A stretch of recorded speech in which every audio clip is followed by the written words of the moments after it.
জনগণের সাথে বিশ্বাসঘাতকতা করে আগামীর বাংলাদেশে কেউ রাজনীতি করতে পারবে না।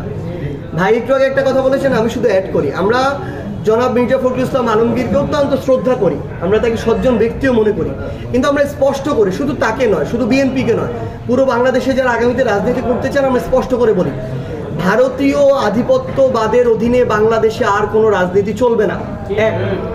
ভারতের আশীর্বাদ পুষ্ট হয়ে বাংলাদেশে কেউ ক্ষমতায় আসতে পারবে না।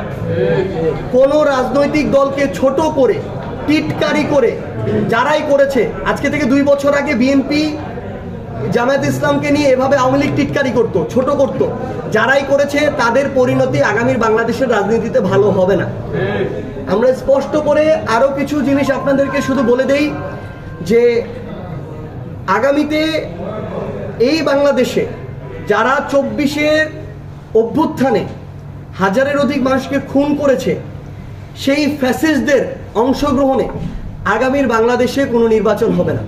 সব মশার বিরুদ্ধে সুরক্ষা দিতে এলো বসুন্ধরা এক্সট্রিম অ্যারোসল, মশার বিরুদ্ধে এক্সট্রিম সুরক্ষা। আওয়ামী লীগ এই বাংলাদেশের কোনো নির্বাচনে আগামীতে আর অংশগ্রহণ করতে পারবে না। আমরা ওই প্রক্রিয়ার দিকে যাচ্ছি যে এখন তাদের কার্যক্রম নিষিদ্ধ হয়েছে, বিচারিক প্রক্রিয়ায় আওয়ামী লীগ দল হিসেবে তাদের বিচার হবে এবং দল হিসেবে তাদেরকে নিষিদ্ধ হতে হবে। বাংলাদেশে না, পৃথিবীর কোনো জায়গায় ফ্যাসিস্টের বিরুদ্ধে লড়াইকারী, বিপ্লবের সাথে যারা লড়াই করেছে, যারা গণ অভ্যুত্থানে লড়াই করেছে, ছাত্র জনতা, তারা এবং ফ্যাসিস্ট একসাথে কোনোদিন কোনো দেশের রাজনৈতিক কাঠামোতে কাজ করতে পারে না। হয় তারা থাকে, না হয় যারা অভ্যুত্থানের পক্ষে ছিল তারা থাকে। বাংলাদেশের ছাত্র জনতা ওই 5ই অগাস্টে তাদের চ্যাপ্টার ক্লোজ করে দিয়েছে।